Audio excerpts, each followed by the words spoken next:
Fantastic, good stuff. So we'll make a start. So very pleased to be introducing this next panel. So we're going to be discussing the impact that the Knowledge Quarter is having both locally and globally on the TechBio scene. So to kick off with some introductions, my name is Max Eldridge. I'm the COO of Hlx Life Sciences, and we are a talent solutions company that focuses on supporting early to growth stage life science companies.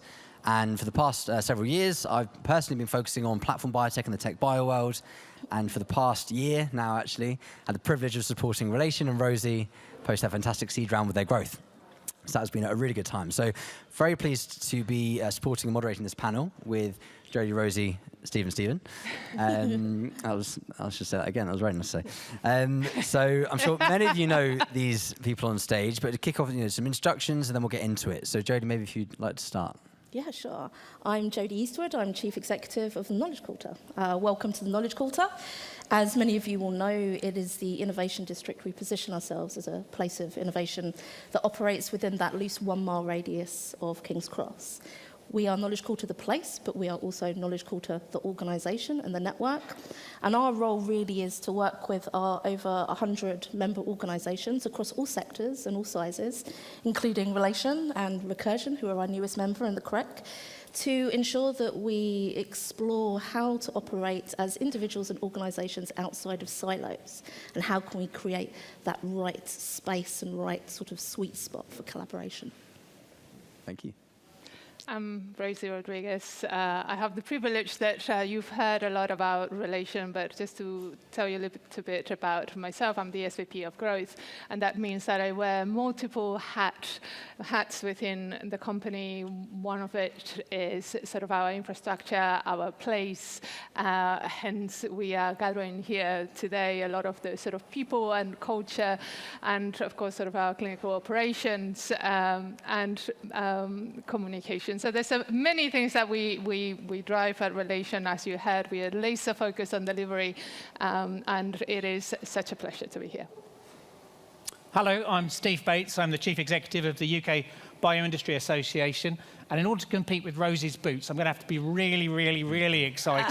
So I'm going to try and convince you why London is the most exciting place, not just for TechBio, but for loads of other reasons, and why you want to live here, grow your family here, and grow your business here. Terrific. So hi, everybody. My name's Stephen Mayhew. I'm Chief Business Officer at the Francis Crick Institute. So the Crick is a leading biomedical research institute based really here in the heart of the Knowledge Quarter. I've always introduced myself as a scientist by training.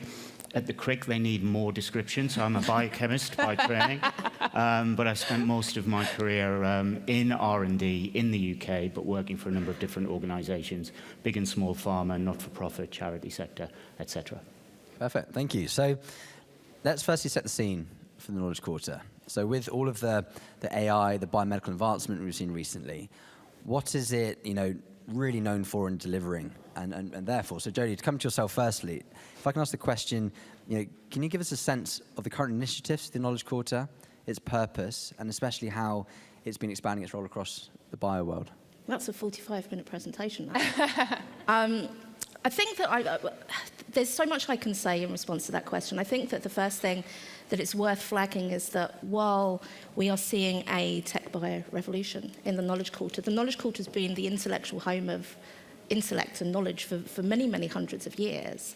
And what we see here is a critical mass. We see some of the world's leading universities, we see the best and brightest in talent, we see research, but we also have the cultural and creative industries and the communities that push their engagement and their knowledge into the mix as well. So it's very diverse, but it does come from a place of history, and a place from over 200 years of history. UCL are celebrating their 200 years next year.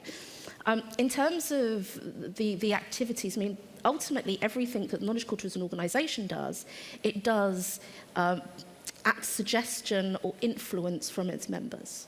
So, for example, the Crick is a great example. The Crick, goodness, must have been about 8 years or so ago when we began having conversations about KQ Labs. It was how do we fund, how do we accelerate, and how do we incubate both TechBio but also other types of organisation, and how do they engage with Crick academics, Crick researchers and other academics in the area. So it comes from our members. We don't sort of sit there and say we know the best and we can decide all of the priorities and everything to do, but we take in the views and opinions and priorities of our members in order to drive our programmatic activity. Perfect. Okay, so from going from the Crick then and the academic piece, Stephen, if you come to yourself, with the Crick being such a pivotal part of the ecosystem, how does it see its role in contributing to what the Knowledge Quarter is about and supporting the mission that Jodie talks about there? And in particular, what is your vision for this new fantastic space we see ourselves in today and the collaboration that can really bring about and foster? Yeah, I think the short answer is world-class science, world-class scientists, and really pioneering ways of working. And I think just taking a step back, the Crick is an academic research institute. We're focused on understanding how life works, okay? But the people that fund us, Cancer Research UK, the Wellcome Trust, the Medical Research Council, they expect to see an impact from that funding. And it's not just world-class scientists and publications and new discoveries. It's how does that translate into new products, new medicines, new technologies, new applications. And that's both for, we feel we've got a UK-focused role, to help the UK kind of create jobs, create businesses that can emerge from our science and grow and scale, hopefully. And we can talk a little bit about the problems there later. We also want to collaborate with a range of partners who have the capabilities, have the resources, have the skills and the knowledge that can develop new applications and products, which we can't do ourselves. But we also want to partner with them to advance science. So therefore, it's really, to the benefit of the UK, to the benefit of science and society, but also, we have to be frank about it, to the benefit of the Crick, to be able to deliver impact from our science. It's also to the benefit of our scientists and researchers. If you imagine we can grow the ecosystem here, imagine the expanded range of collaborative opportunities that creates for our group leaders to really kind of explore new ways of science. Imagine the professional development opportunities, for young scientists that come here, that are trained here, and they don't have to necessarily go elsewhere in 4 years' time or in 6 years' time. So I think, there's broader benefits here, but specifically to your question, what are we trying to create? We're trying to do our small part to kind of catalyze the acceleration of this part of the world. So we are going to announce later the launch of our collaborative commercial laboratory space here at Regent's Place with British Land, and that plays into the ways of working. So we have world-leading scientists, world-leading science, but actually what's I hesitate to use the word unique, but what's kind of unusual about the Crick is that it's designed to be collaborative. Mm-hmm. It's designed to be permeable, both internally and externally. And over the years, we've had some really, really fruitful strategic collaborations with industry. And we want to expand that. We've seen the value of that. So we want to create state-of-the-art laboratory space where industry can work together with the Crick to really accelerate R&D, and that's what we're trying to do. Fantastic. So world-class science, applying translation or translating that research. If we're then talking about relation, and Rosie as an operator, someone building a company in the Knowledge Quarter, what advantages has it provided to relation? Can you also tell us maybe a little bit about the real estate, working on British Land, with relation building their own, full lab in the loop, on-prem, wet labs all together? Thanks, Max. So I think I'll start from the point of why did we choose the Knowledge Quarter, and David alluded to it during his panel. And being in the center of London, being amongst the greatest, and this community was absolutely paramount for multiple reasons. I said it in our sort of intro, innovation is a team sport. And no matter how incredible of a team we are building at Relation, we need others. Ensuring that we are in an ecosystem that we can continue to grow and expand and collaborate. And this is from multiple facets, both from a talent perspective, ensuring that we are in a place that people would want to work, that is easy to access. In the UK, there's a lot of talent in Cambridge, Oxford. Being in the Knowledge Quarter with King's Cross, Euston, allows that sort of talent to sort of come in. We need investors. We need folks to be able to come and see what we have here. So being center is critical. Collaborators. We talked about, you heard about our hospital networks. Have UCLH literally across the road. Have multiple hospitals we're working with, private and NHS, in walking distance. We have 12 hospitals that we're working with. Some of those samples come by foot because we don't even need a courier. So there's multiple sort of pieces around why the Knowledge Quarter. I also have to sort of say, we are a startup. We're a seed stage. Yes, I think we look very different to any other seed stage company. I don't think you'll see a company like us at this stage. We are incredibly fortunate of having incredible investors that has allowed us to sort of do what we did. Part of that is build our own infrastructure, build our integrated labs here, literally on that building over there. We are the first TechBio resident in Regent's Place, and this is to bring British Land into the conversation. What was critical to us is work together. This cannot, for us, our relationship with British Land cannot be a transactional relationship. They cannot just be our landlords and us the tenants. And hopefully today you see that that's exactly what's not happening by us coming together and building this. Part of the vision that Relation is bringing is really growing this ecosystem and building something that is not just us. We are delighted to have the Crick now opening this space that you'll have an opportunity later to go and see. And we want more sort of like-minded teams to be here. I will say that in order to then attract seed stage innovators, the cost is an issue. And let's just be very honest. Being in the center of London is expensive. Not everybody can afford this.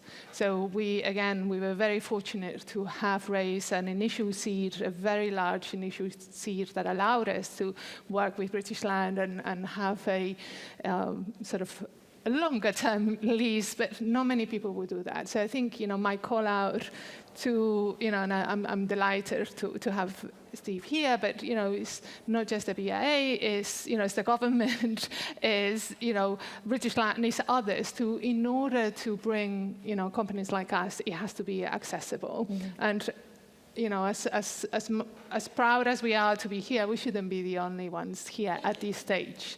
So that I'll definitely call out. But the key for me is to work together. Building, you heard from both Lindsay and David, we have wet labs and we have dry labs that in the same building. Converting a commercial building into a life sciences space didn't come with enough challenges, from explaining that we need to bring tanks of gases, liquid nitrogen, equipment that is over a ton, and that you have to reinforce floors. I mean, you name it. And mundane things such as washing lab coats. Not many people, there's not many companies that would come into the center of London to pick up 12 lab coats from our.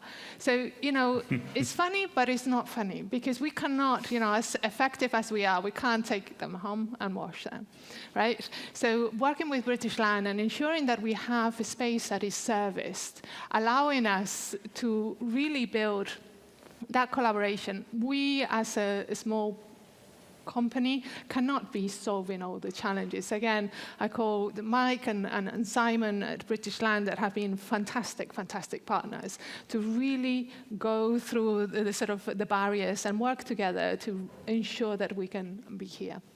Amazing, thank you. And I think one thing to note from obviously working with yourself, Rosie, as well, is the Knowledge Quarter, from a talent perspective, is Same. the hub. And it's not just because it's London. It's if you're commuting, Oxford, Cambridge, London, that is the central point, really, coming to King's Cross, Paddington across. It's just a quick jump on the tube. That is incredible for startups. If you're computational talent, if you're discovery talent, you're not just getting one of the Golden Triangle points. So that is also, people are key, right, for successful companies. So Steve, coming to yourself with a bit of a broad question. And these chairs are incredibly comfortable, but we have to be mindful of time. So your broader view of the UK ecosystem. Can I just tell everybody a thing that Jodie hasn't told people about Knowledge Quarter, a thing Stephen hasn't told everybody about the Crick, and a thing Rosie hasn't told people about relation, to start with, to explain. The reason this is going to work is because this part of the world is the coolest place in the world to do this stuff. And let me explain why. Jodie, you didn't talk about the history of Bagley's as the coolest nightclub. The reason I came... I misspent youth in Bagley's. Exactly, I don't want to publish that. So it has always been cool to come to King's Cross because those of us of a certain generation would have listened to your music in Bagley's. Now it's some very cool shops. Stephen, the thing you didn't tell people about the Crick that's key to the culture is you cannot retire from the Crick. You get kicked out, you do not get tenure. You're going to have to do something else. It is built into the culture. Yes, it's a cathedral of science, but those people are thinking about what they are going to do next. And they're either going into other academic jobs or they're going to be in companies. And they are thinking about that through things like the KQ labs. Rosie, the thing you didn't tell people why you need your lab coats cleaned is because you bring together not only big computers, but people with drills drilling into the fundamentals of hips and now probably knees. Yes. And you're bringing those two very big things together. Now, that is why it is so exciting. Now, I think this is brilliant. And I think the great thing that we've got in the UK is that we are very, very keen on growth. This government fundamentally get that. We've got Patrick Vallance as our science minister who fundamentally understands life sciences. We've remixed biotech into TechBio. And that is as cool as the punk scene was in 1977. Took Nirvana 10 years to get to it in Seattle, didn't it? We are 20 years ahead of Kendall Square. I used to work in Kendall Square for Genzyme. This is cooler than Kendall Square ever was and is going to be. The other thing we've got here is we've got two cities. We've got the City of London and the City of Westminster. The City of Westminster does rules, regulations, all the rest of it, a bit like Washington. But we've got a regulatory community that is really interested in the science and the cutting edge of science, looking at how do you do this? How do you regulate for AI? How do you think about some of the opportunities that are coming through? I don't understand them all, but I've got rooms of regulators and companies talking together about how you do that in a standardized way. City of London's a bit slow on the uptake in terms of putting money into this. There's some fantastic investors who are putting money into this. The companies that are here are world leading in TechBio, and they will be better than anything coming out of California. My fundamental view. You look at Alphabet's big bet, isomorphic, is here. It's not in California. Right? And if you look at, we've got on one side of the station, you've got your fantastic institution, which is the Cathedral of Science, but also all of those people have got to leave. The other side, you've got a laying on the ground skyscraper taller than the Shard, where Alphabet, Google have put a load of money into DeepMind, but also isomorphic labs coming off the back of that. Where do those two meet? You can throw a baseball, or cricket, if you prefer cricket. I prefer cricket, but you can throw baseball. But if you like cricket, come to London. Indian talent, like watching cricket. Come to London. Where do those two meet? It's King's Cross Station. And what's at the heart of King's Cross Station? Platform 9 3/4, and we all know that's where the magic journey starts. That's it. I was going to ask you, what could we learn from Kendall Square and other areas, but I think you've answered that. They should learn from us. So, I mean... They should learn from us slowly after we've made a few billion quid, and then, Yeah. Well, I mean, another thing to think about as well is the attraction of obviously attracting these early stage talent in, founders in even overseas companies is important. But what about, and just the panel, how do we retain that as they grow? And obviously you think from a funding perspective, people look overseas, potentially, hopefully the UK is going to change that, but how do we retain the nurtured talent we've obviously fought so hard to develop from the Crick, for example, or for attracting early stage companies in to let them grow out and do their thing? So can I have a crack at that first? So I think CEOs will move to anywhere in the world to start a company. So you can get a founder to go anywhere in the world. The challenge is, how do you get people number 2 to 10, 10 to 50, 50 to 100? And to do that, you've got to build in an existing peak where you can get from some time of community where there's some expertise. The great thing here is that we have a biotech community that's been built over half a century. Tomorrow night, I'll have 750 people at the Camden Roundhouse at the BIA Gala dinner. There is expertise that's come out of large pharma, but we've also got, as you say, the university community. We've got a venture community. We've got a tech community, as somebody mentioned earlier, that it's not just in TechBio, but we've got fintech and other. So you can get people who are at those intersections coming together. That's how you build and nurture your team, and you de-risk your company by putting your company into a location where you have got the opportunity to attract talent. It's the hardest thing to do, so that's how you do it. Now, there's certain things we need to do to nurture and support that growth, make it easy to do business. It's great to see that Heathrow is going to get a boost, that government is really supportive on these things, make the visa programs easy, make sure that you've got new talent coming through. I think an understanding that supporting those communities is important. Different types of space at different stages is important. Not everybody will move in straight away to the centre of town, but there are lots of different types of facilities that are arriving, and I think it's about having that ability to scale. And if you can do that, then when you fall in love with somebody who works in a completely different sector but is likely to be in a professional environment, they might be a lawyer, they might be an academic, you can find a place where you can make your life. You can travel the world, you can find an educational spot for your kids, you can go to university, and London has all of those things as a global centre, safe in a democratic system with values that I think many people that come from our university system are most happy with. So I think that's the competitive opportunity, and that's quite hard to recreate. But that's part of your 200 years, which not only includes, if I may, Bagleys. It also includes experimental theatre like You, Me, Bum Bum Train. Who's been to You, Me, Bum Bum Train? Anyone love? No? I said I'd try it. But look it up. It is fantastic. You don't get punch-drunk theatre. Comes from here everywhere in the world, that type of thing. People like to meet other things.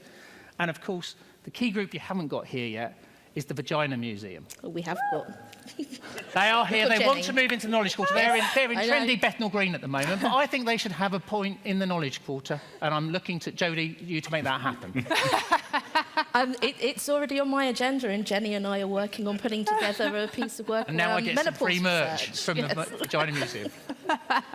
I suppose, Rosie, maybe, relation, obviously, in the Knowledge Quarter, they are quickly becoming, one of the larger startup buyers. They're moving from startup to very much talking about you being a scale-up. Any thoughts on that question with those companies and how they grow? Of course, and you've been part, obviously, of our journey. So we are now definitely moved away from startup to scale-up. There's 70 of us. We are continuing to grow thanks to partnerships and investment that we've received. And to your question earlier, how do you retain? We work really, really hard to raise the bar on talent. And what's key to attract talent is working on something that is purposeful, that it is truly not just words, pushing the boundaries of what is possible. And for us, again, David alluded on it, that interdisciplinarity. We all talk about it, that it's so important. We have put the physical infrastructure to allow that interdisciplinarity. Maureen, you mentioned earlier, how wonderful it is to bring the engineers, the biologists. Nothing makes me happier than walking down the corridor and seeing our engineers in the labs. That is where that real lab in the loop happens. In order to attract the best talent there is, and again, I'll call out that the tech component of the talent is the hardest, and Max, you know, you testified to this. Attracting really incredible sort of unicorn-like tech and taking them away from the big titans to come to us is hard. But it's not hard when you're telling them, you're showing them what is possible, that this job will be the most impactful job they've ever done. And that you need to sort of really show it. So it's not just words and demonstrate. And of course, you know, having the culture, again, all of this is super easy to talk about. To really put it to life, and this is why, you know, together here with my colleagues, is the shadow of the leader that each of us cast. And, you know, how you build a company from nothing to what we have today, how do you maintain that is really scary because, you know, moving is so exciting that we are growing, but at scale is not about numbers. It's not just about numbers. It's ensuring that you keep that mindset, that you keep that unity, that innovation, that pushing the boundaries together. So that takes hard work. And it's something that each of us at Relation takes so much care. We all work with each other. It's not, we back each other up. We, you know, and really we eyes and ears of our people because it's so important to really sort of continue to grow that. And that, when people come into 338, they see it. And we want people to, when we're doing the whole process, we want them to feel it. Because again, I can be telling a lot of things, but I want you to feel it. And it is then that you make the difference and you build the greatest teams. Yeah. I think we've got a few minutes left. I'm getting the signal. But the last bit, just consider, and maybe Stephen or Jodie tackle this, is there's a huge amount of positivity in the Knowledge Quarter. What is, I don't want to use the word lacking, but what could we do more of? And that could be more spin out, incubators, accelerators outside of the Crick. That could be what the Knowledge Quarter is putting on in terms of, increased collaboration with all the members that are coming together. But is there anything, final closing remarks and points of that you really think if we did that, that would push us that much further for what we can do for this location in London? I think there's two parts to that from my side. So I think one, I'll pick up on the talent, and from an academic institute, academic careers don't pay the salaries that support a lifestyle in central London. And I think that is a problem. That is a problem. We've got fantastic research in the UK. We have had for years. The great universities, we know all about that. And I think we need to not take that for granted. We need to not take our eye off the ball, because, we'll be behind if we do so. Governments, research charities, other funders need to continue to fund basic research. I mean, I would say that. I'm from the Crick. We argue for that. Don't worry. and that's very much appreciated. I think the other thing, in order for it, that's, if you like, the input.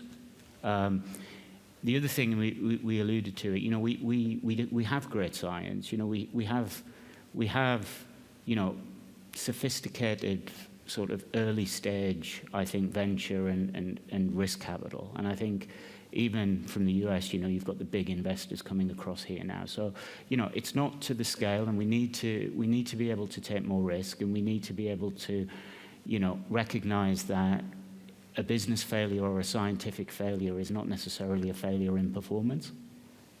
Science is difficult and it's complex, and making businesses out of this is not certain.